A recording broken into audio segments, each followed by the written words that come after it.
Minnie Garcia turned 97 this year, but this birthday was much different. I mean, it's been a full 6 months since we've been able to go inside, to go in and visit her, in person. The state-mandated restrictions were all an effort to minimize risk of exposure to the coronavirus and protect the state's most vulnerable. But for this family, it took some getting used to. We're all huggers.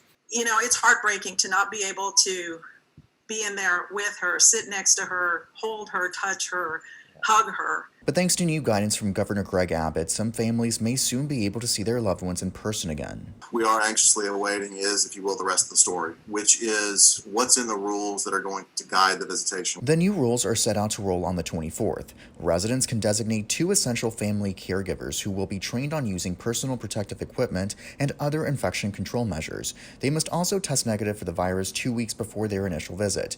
Other visitors will be allowed but can't touch residents and must remain behind plexiglass barriers.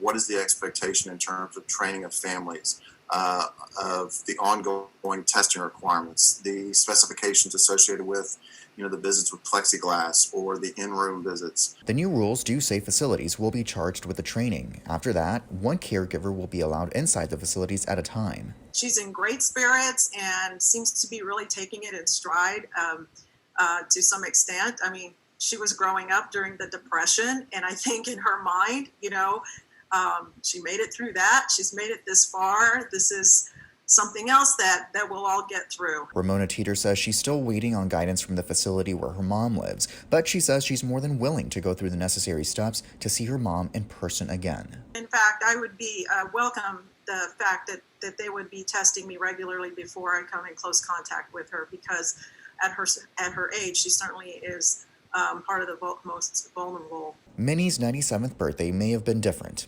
but the family hopes her 98th might be a little closer. In San Antonio, Carlos Garcia, Capital Tonight.